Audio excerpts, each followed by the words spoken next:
Have you ever wanted to learn a new language, but just didn't have the time or money?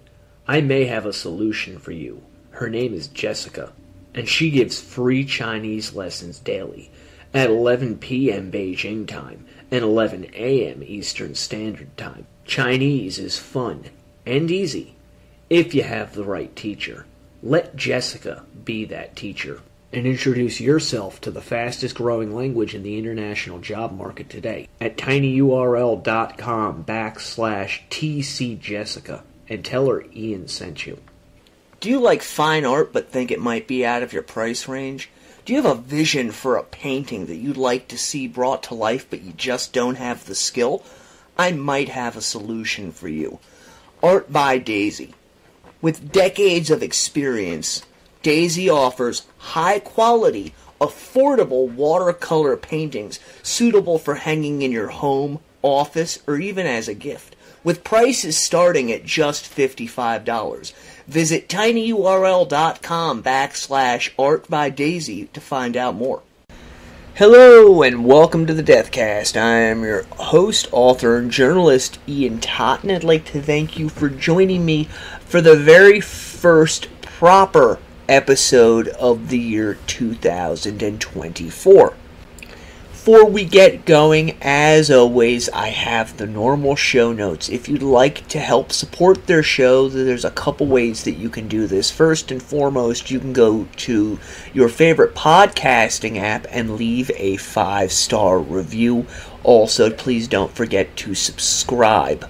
You can also go to buymeacoffee.com/thedeathcast, make a one-time donation. If you really enjoy what I do, you want access to early release episodes as well as exclusive content such as the Columbine series I am currently undertaking, you can go to tinyurl.com/dcast Patreon. For as little as $2 a month, you can become a Patreon member like our patrons Channel and Anthony. If Patreon's not something you're really into doing, you can also now find the exclusive episodes on Apple Podcasts under the subscribe tab for $2.99 a month. If you'd like to find me on social media, just search for The Deathcast, Deathcast Pod, Deathcast Official.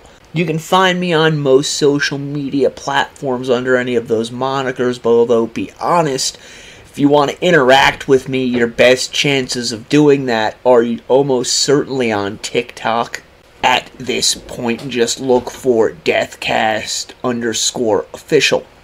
Alright, now that all of that is out of the way, find yourself a nice comfy chair, kick back, relax. I've got my coffee, I've got my cigarettes. Let's go into the crypt. So, we're tackling a multi-part series to start off the year.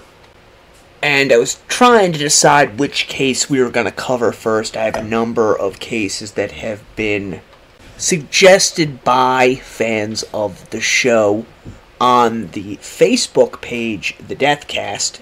And I decided on one that, to me, is grossly underreported on and misunderstood as terms of the perpetrator, and that's the UNABOMBER Theodore Kaczynski, also known as Ted Kaczynski.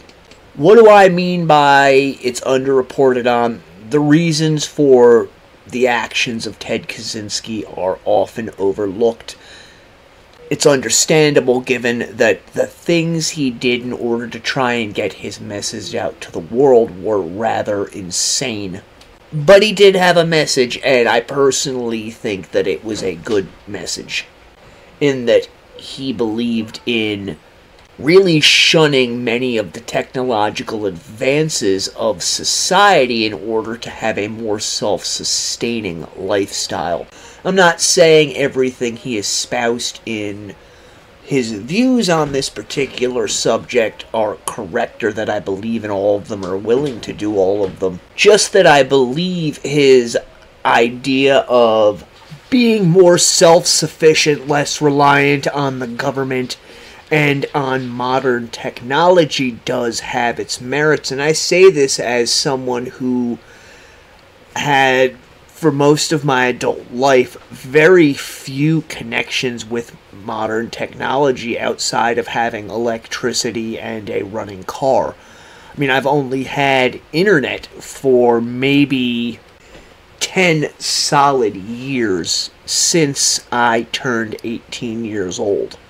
And I do have to say, my own experience, my life was easier and generally overall better prior to the internet coming into my life. But it's one of those things that it's a modern convenience, and once you start using it, you tend to stay using it.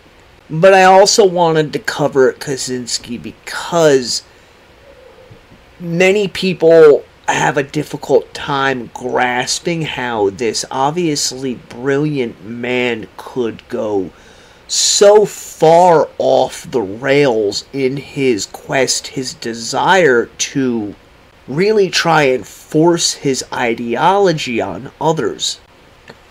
And it's really not that difficult to see if you look at others who had what we consider a very extreme ideology, who went to great lengths to institute those ideologies. History is littered with these individuals who, like Kaczynski, went to the most extreme of lengths to get their ideologies to the masses and to force those ideologies on others. There are currently some governments in the world today that are active in that type of action. However, I won't name some of them because my show happens to be fairly popular in those countries, and I do not want to get the people who I know that listen to the show in those countries in trouble. Kaczynski is a difficult nut to crack, because on the one hand, he was a genius, on the other hand, he was a madman. Many of you who are somewhat familiar with true crime are aware of the concept of nature versus nurture. Meaning, was an individual born bad, or were they made bad by their environment? Kaczynski is a classic example of this idea, because as we start looking into his early years, you're going to see, from all appearances, he had a fairly decent childhood. There was none of the neglect or abuse that you see in the lives of other individuals who carry out similar acts of violence. But there are some questionable things in his adolescence once he gets into college that make you pause and wonder as to whether or not he was made this way by actions of members of our government. And I know people are going, oh, that's a conspiracy theory. We're going to get to it. Maybe this episode, probably not. Ted Kaczynski was a subject of the MKUltra project, which, if you're not aware what that was a CIA-funded operation designed to create what has colloquially become termed as Manchurian candidates. Its main focus was mind control, oftentimes using LSD. This is not the stuff of fantasy. This is stuff that our government has admitted to only after being forced to by Congress and Freedom of Information Act requests. Although a good majority of that information is still not known because the CIA claimed that all of the files had been destroyed. Kaczynski was a subject of this operation, and people did notice a marked change about him after he underwent whatever it was that they had done to him.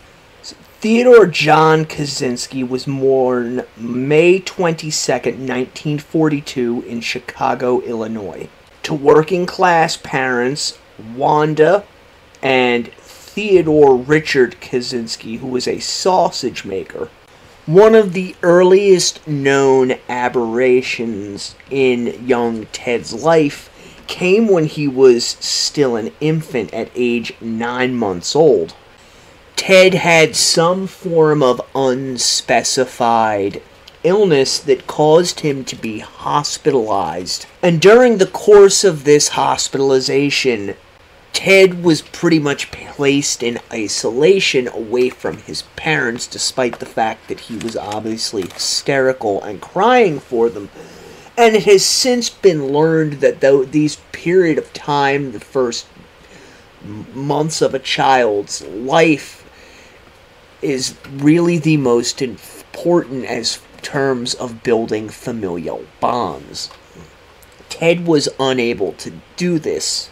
Further on, when his brother David was born, when Ted turned 7 years old, he was left in the lobby as his father and grandmother went back to the maternity ward to be with Ted's mother and newborn brother. His brother David later stated, "I always had the sense that something was missing. The bond was never completely there the way it had been with me."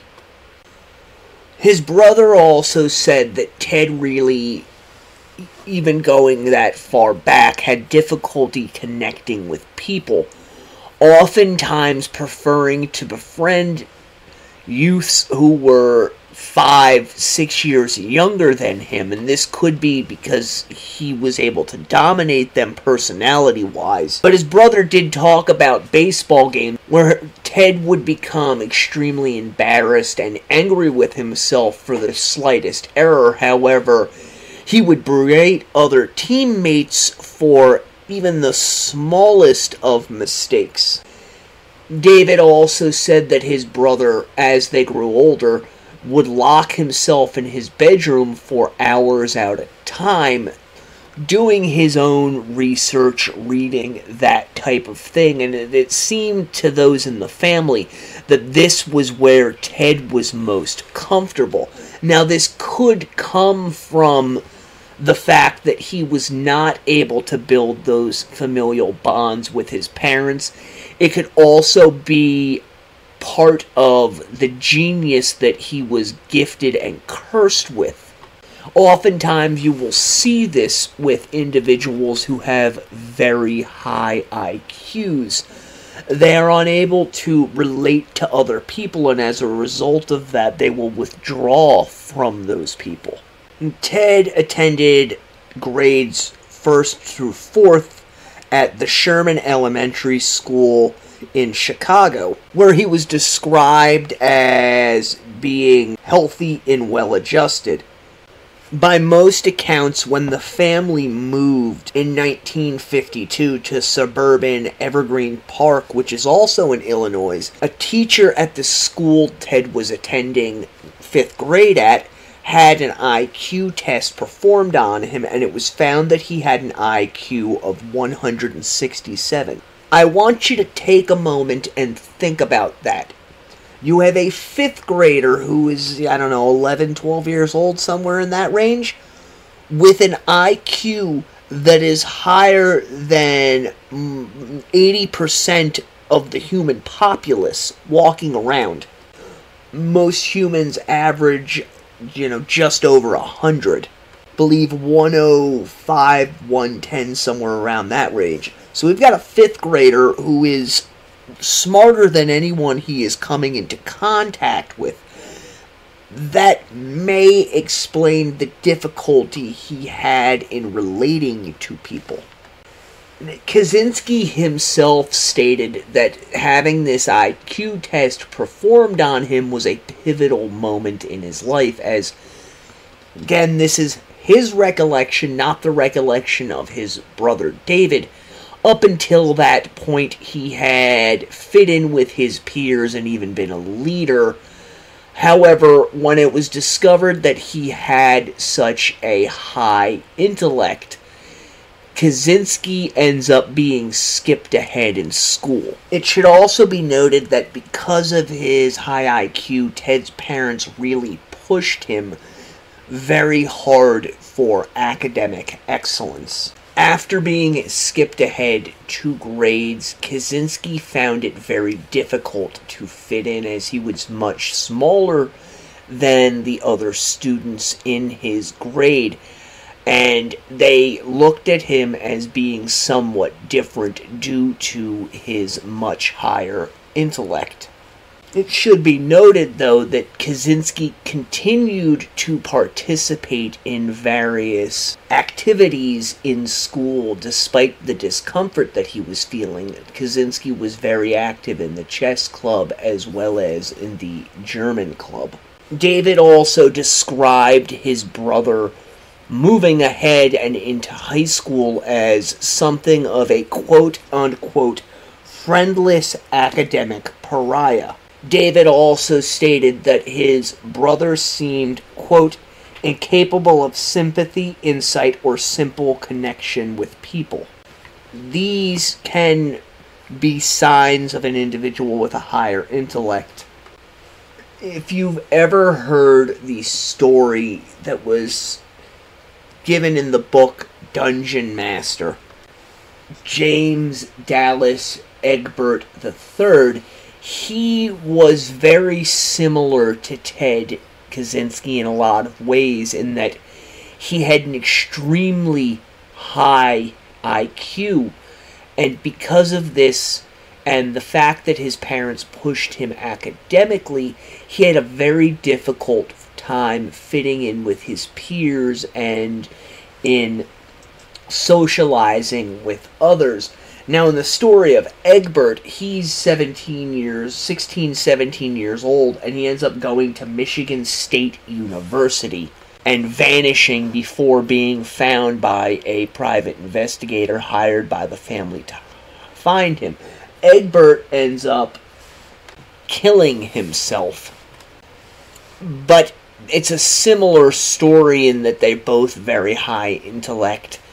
They have this difficulty connecting with other people, and they're being pushed to, quote-unquote, live up to their potential. I have read articles in recent years discussing children who have extremely high IQs, and some people believe that it is better to leave these individuals with these higher IQs with their peers rather than to, quote-unquote, challenge them academically by moving them ahead into a peer group in which they do not fit in.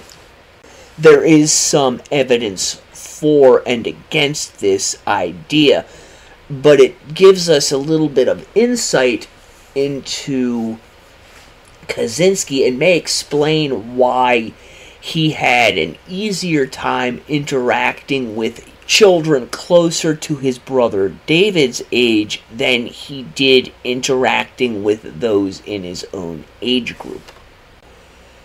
Kaczynski ends up going to Evergreen Park Community High School, where naturally he excels at academics.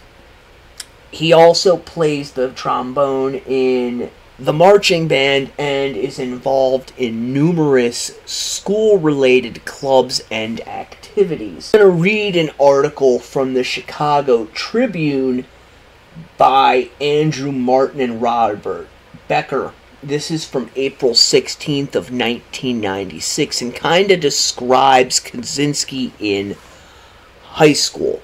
Egghead Kaczynski was loner in high school.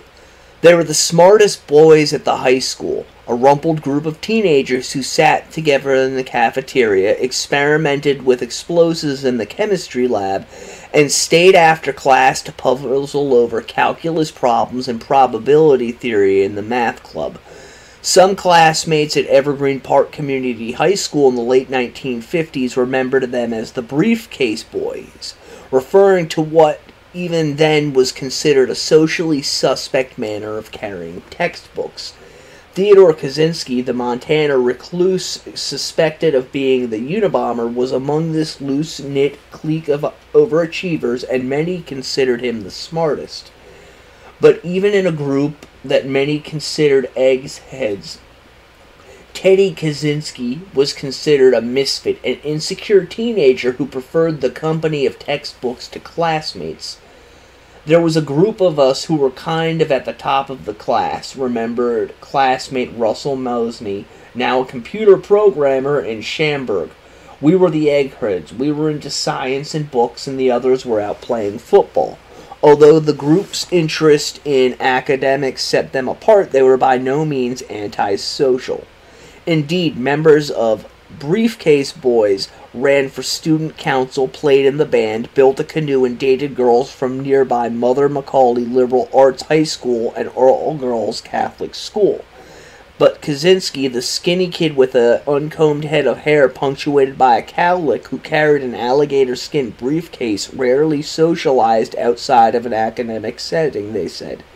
I don't remember any social thing we did together, Mosney said. We never went to a movie or anything like that. Ted, as an individual, though he interacted with us fairly comfortably, was still not socially involved with any one of us, Mosney added. He seemed to have a really non-existent social life.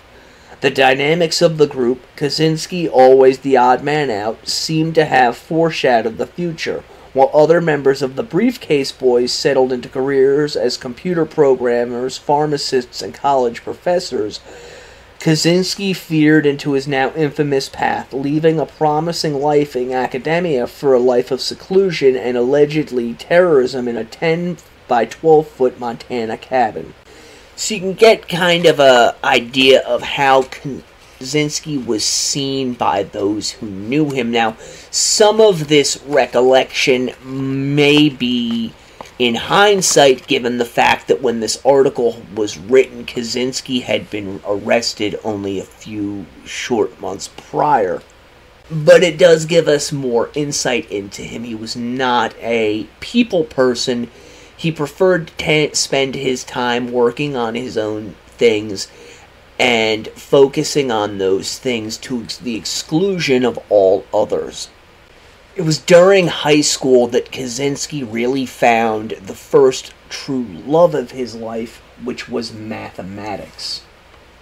Kaczynski was always considered to be the brightest student in the school, so much so, in fact, that he ends up being placed in a more advanced mathematics course in the school, and quickly he masters this, so they skip him ahead yet again, right over 11th grade and into 12th grade. Kaczynski ends up attending summer school, I'm almost certain, at the insistence of his parents, and graduates at the age of 15.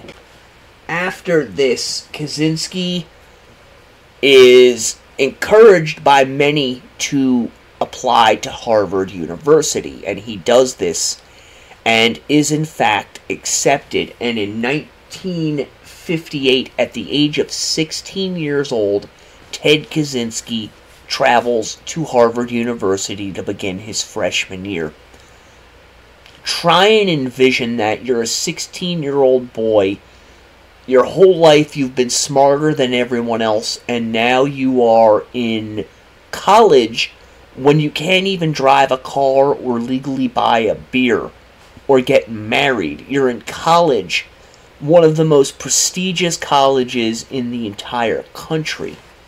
According to an article in the Harvard Crimson, during his first year at the college, Kaczynski stayed at 8 Prescott Street, which is currently the college writing program building. This building was created by Dean of Freshmen F. Skiddy von Stade, Jr., with the intent of providing a rather sheltered living space for new students who the school deemed to be quote-unquote promising and precocious. However, the article goes on to further state that in reality, the housing was intended more for individuals who came from less of a financially rich background than the majority of the students at Harvard.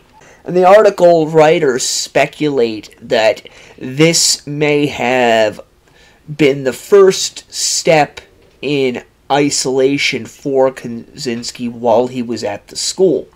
We know that for his remaining years he moved into Eliot House, and while he did interact with individuals within the house, all of whom saw him as a genius, they all stated pretty much the same thing, that Kaczynski was socially inept and reclusive when it came to interaction with other people. His housemates also stated that the area in Eliot House that they lived in was the cheapest of the cheap rooms, as at that period of time, Harvard offered dormitories on a fluctuating rate basis. Again, according to this article, which I'm going to quote, Kaczynski, quote, would just rush through the suite, go into his room, and slam the door, McIntosh recalled. And when we would go into his room, there would be piles of books and uneaten sandwiches that would make the place smell. This same individual further goes on to talk about trying to eat with Kaczynski in the mess hall, stating, quote, we tried to sit next to Ted to see what he's like, but he would only sit there for 15 seconds, then he would get up and go. McIntosh said he would not have anything to do with us. However, others who attended Harvard with Kaczynski painted a different picture of him. A graduate by the name of John V. Federico stated, he was very quiet but personable. He would enter into the discussions maybe a little less so than most, but he was certainly friendly. He was younger, and he seemed to be on the shy side, so you need to make some effort to draw him out, but he could do that. It was while he was at Harvard, specifically in his freshman year, that Kaczynski encountered an individual by the name of Henry A. Murray, who was a psychologist. And Murray, as did many psychologists at schools throughout the United States, as well as prisons in the United States and Canada, was affiliated with the Central Intelligence Agency's program known as MK Ultra, which was a mind control study program. Again, I want to stress this. This is not a conspiracy theory. This is factual. There is evidence for it. The federal government has admitted it to some extent. And I'm stressing this point again because so many people in our society today hear this type of thing and automatically they turn their brains off and say this is conspiracy theory bullshit. No, this is not. This is based in fact. It's in the history books. There were congressional hearings over this, which led to the discovery that the majority of the documentation had been destroyed. And it's only through the research of hundreds, if not thousands, of individuals in the years since those congressional hearings that we have any idea about what actually took place inside of these research cells. These research cells, each school had different things that they were focusing on. Whereas one might be working to break down a person's free will, another might be working to figure out ways to manipulate people into doing what they wanted. And another could be experimenting with LSD as a means of mind control.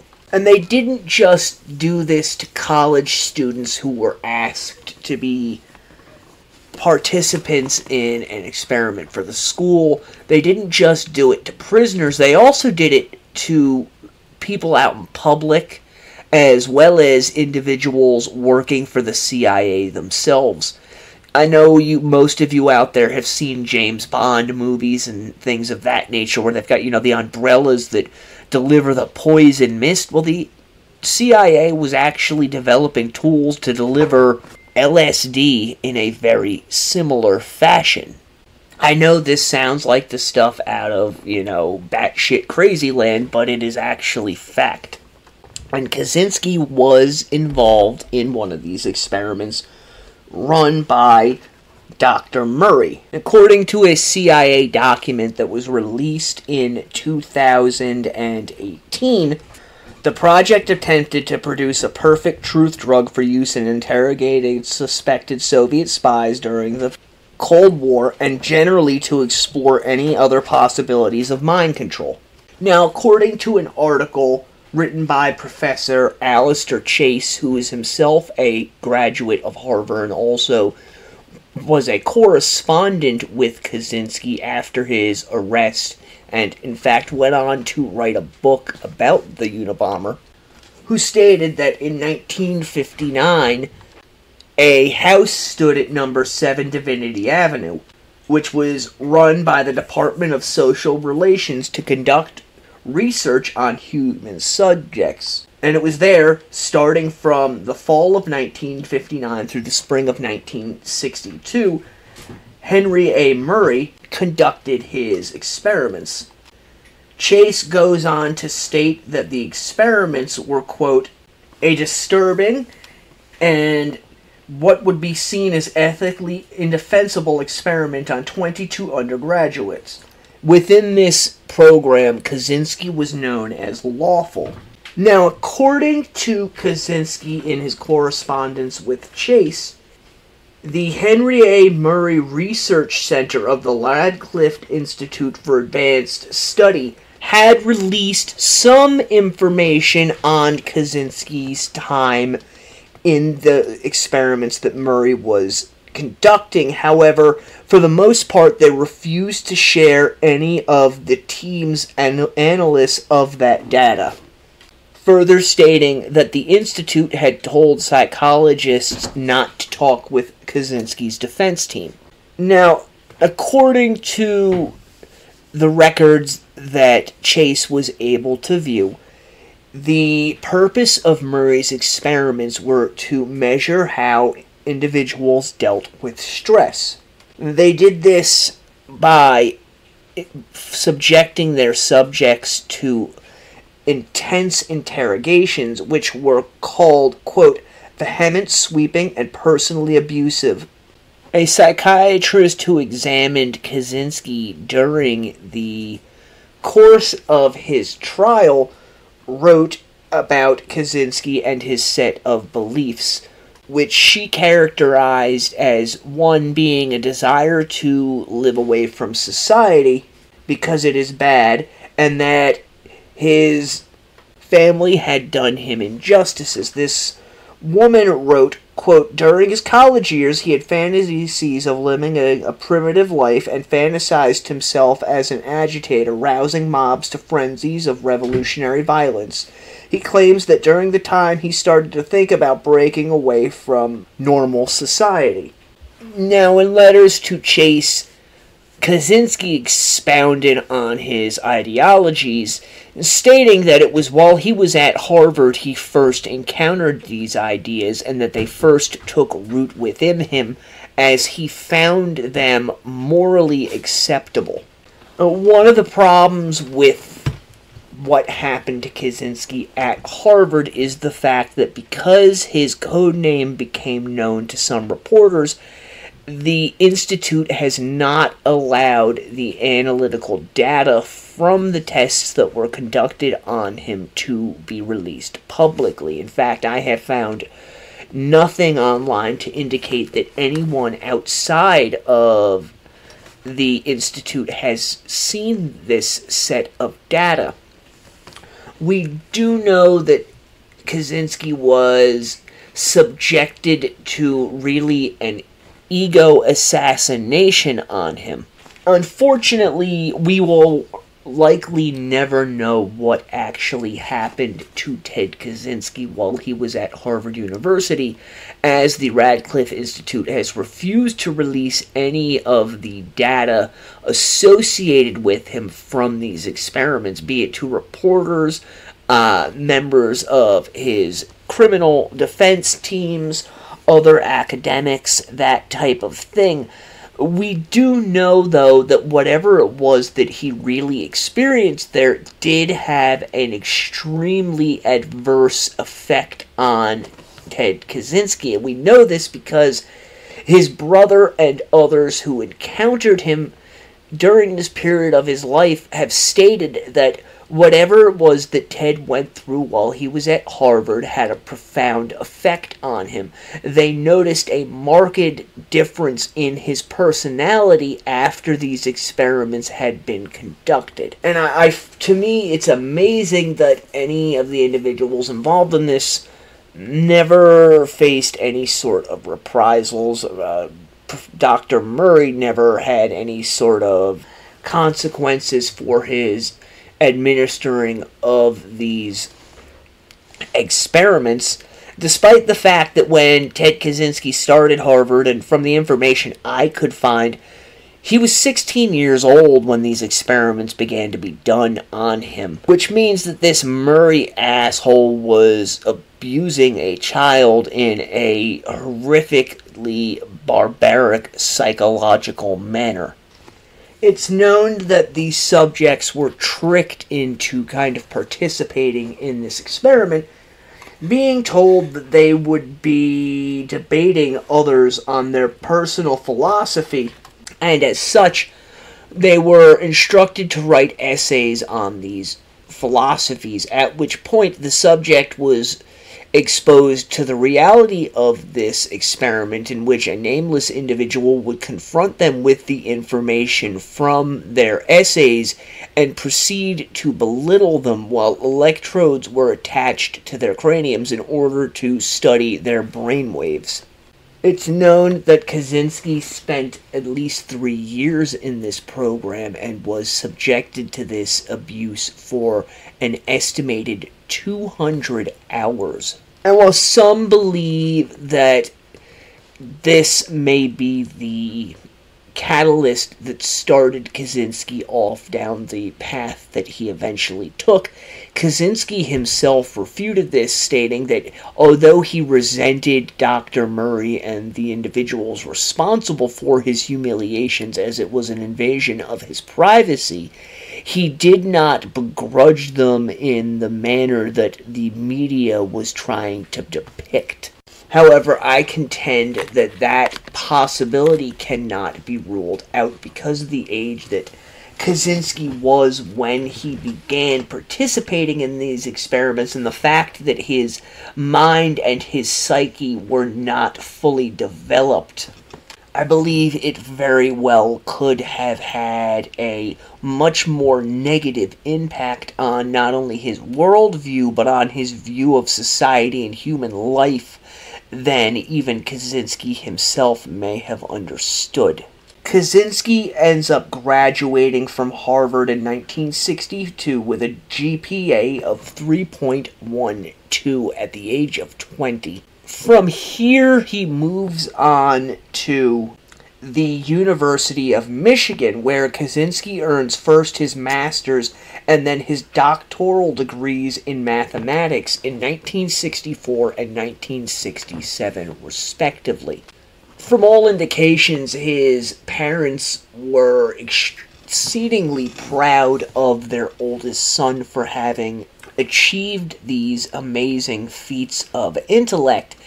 His brother David did note that Kaczynski's personality continued to shift, and it was very often difficult to pin down what type of Ted you were going to get, stating that more often than not, Ted preferred to be in control of situations, and so long as he was in control of situations, everything was fine. However, if the individual interacting with Ted began to question him or to push back at Ted, he would become irritated and angry at them. Some have stated that this was because Kaczynski was suffering from undiagnosed schizophrenia, even at this early part in his life.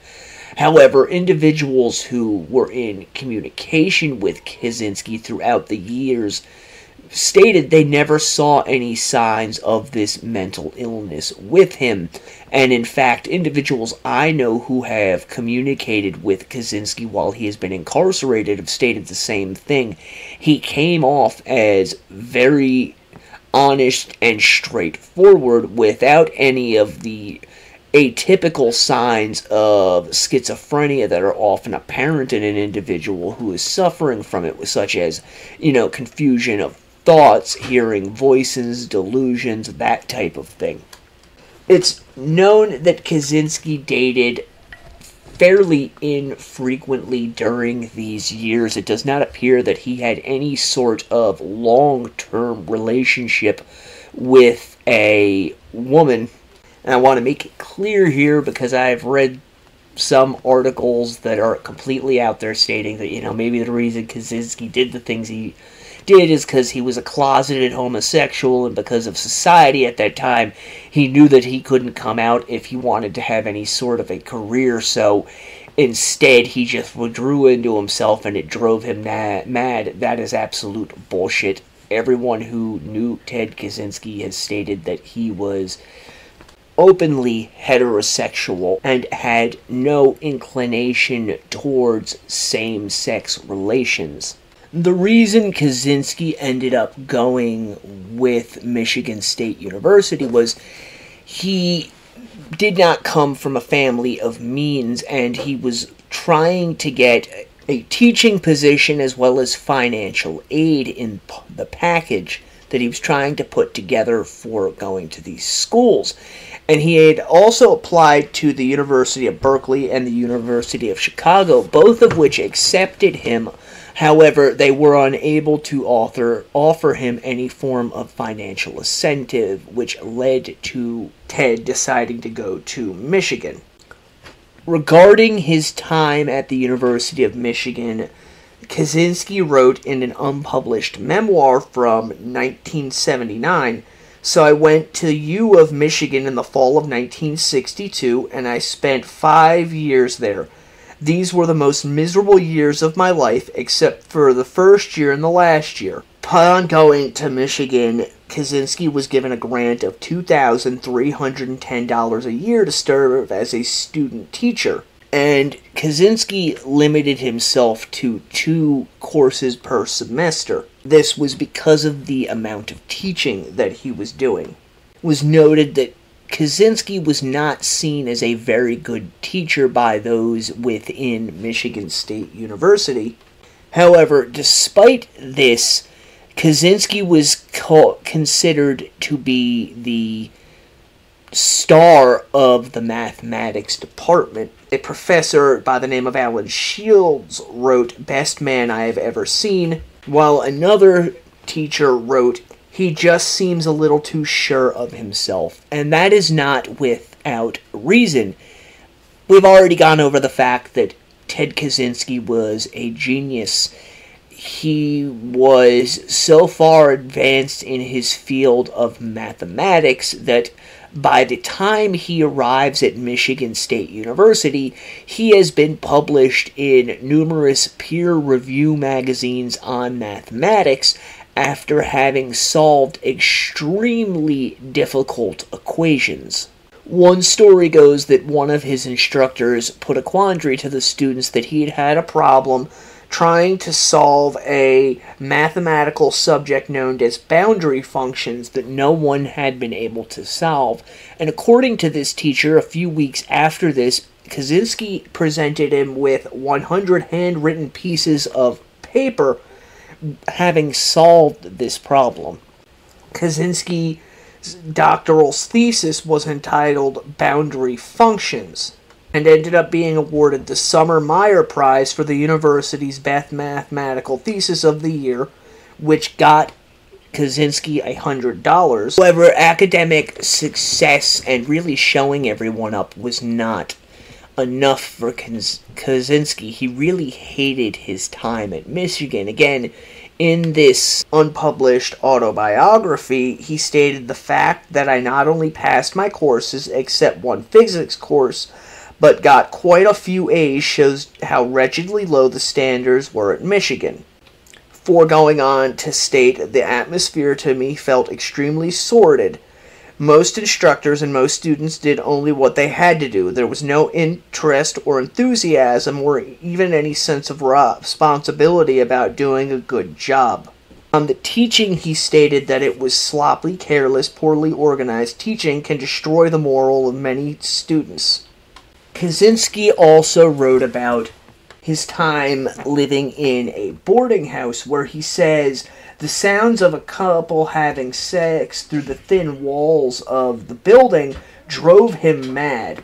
And many speculate that this quote-unquote madness was a sign of the sexual repression that Ted was feeling, as from all accounts that I could find, it's more likely than not that Kaczynski never had an intimate relationship with another human being in that fashion.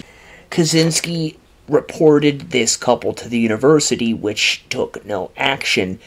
He also reported that it was at this period of time that he began to feel that his landlord was turning others against him.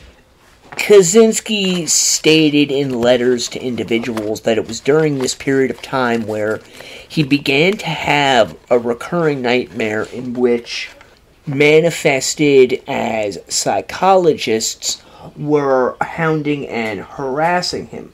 According to Kaczynski, in these dreams, the psychologists were trying to control his mind, which caused him to grow angrier and angrier. Kaczynski stated that eventually in these dreams he would kill the psychologists and his cronies. And there is a very good possibility, in fact more than a possibility, a probability, that these dreams stemmed from the experiments that Kaczynski underwent while he was attending Harvard, and that he was either too self-absorbed or too proud to analyze them and understand what they were, which was his mind fighting back against what had been done to him. It's known that during the summer of 1966, Ted, who was having all of these mental issues, began to fantasize about possibly having himself turned into a woman in order that he could feel the embrace of a female partner.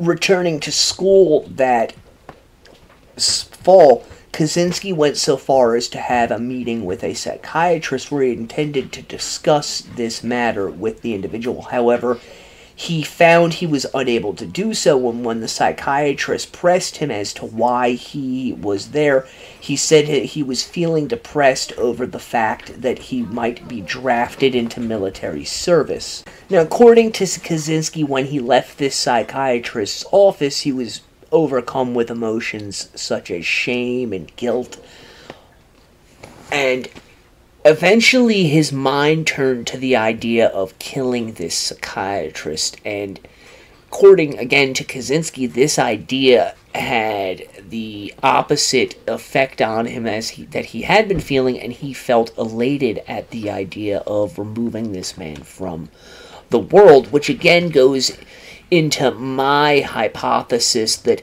these dreams that he was having and a lot of the targets that he chose later on during his career as the Unabomber were in fact a direct correlation to the experiments he had undergone under Dr. Murray.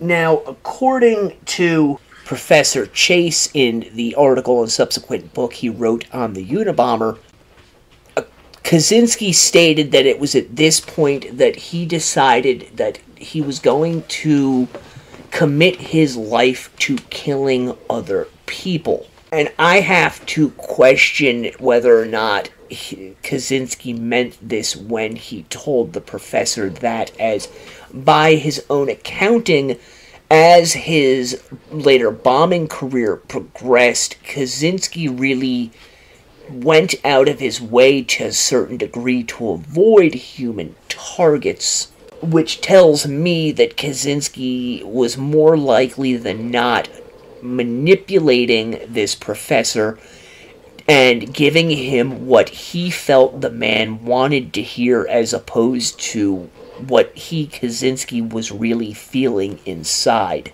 which I believe was a deep-seated simmering rage at Dr. Murray, but also at his parents for insisting that he push himself academically and then allowing him to be sent off into a situation where this type of experimentation could be conducted upon him.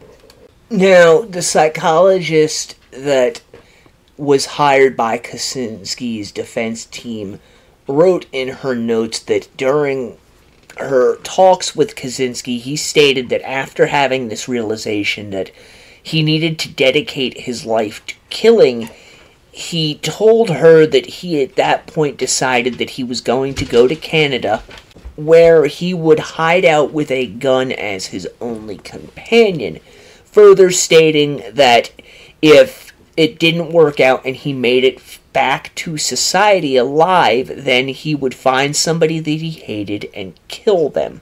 Again, I think this is more likely than not manipulation on Kaczynski's part in an effort to make himself possibly appear crazy or to portray himself as a true serial killer, which, despite what the FBI states, I don't believe Kaczynski was. It may have started out as a vengeful individual targeting specific human targets, but I believe by the end of his campaign, he had moved past that part and was simply targeting institutions that he held a grudge with and was therefore not really concerned with the taking of human life.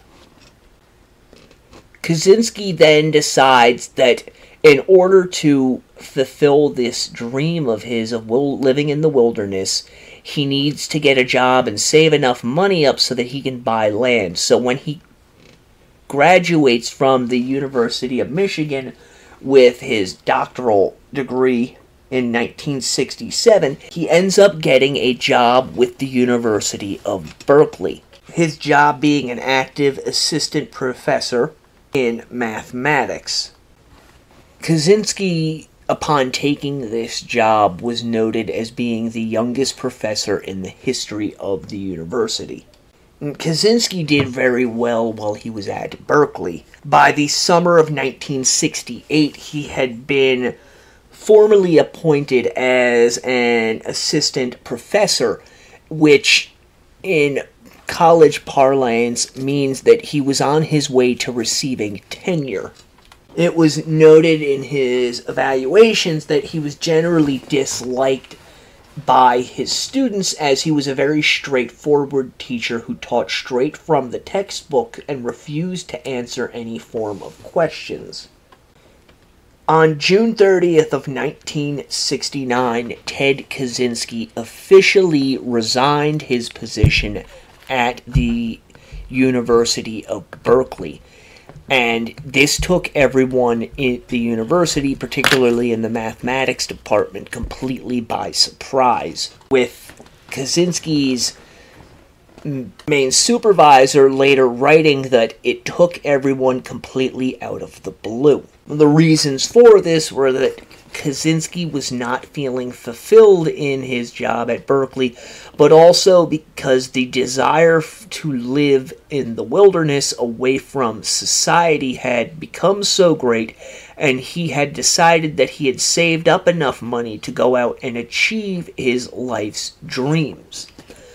We are going to cut it off here at this point. 1969 moving into 1970. Next week we will be getting into the beginnings of the crime spree for which Kaczynski would become infamous. I hope you have enjoyed this first part in our series on Ted Kaczynski, the Unabomber. Again, if you like this show, please consider leaving a 5-star review on your favorite podcasting app, and consider making a donation to the show via buymeacoffee.com/thedeskcast or becoming a Patreon member at tinyurl.com/dcastpatreon. You can find both of those links and many others in the show notes. Until next week, the Deathcast is a production of Corpse Creek Publishing in association with Big Pond Podcasting. Stay morbid.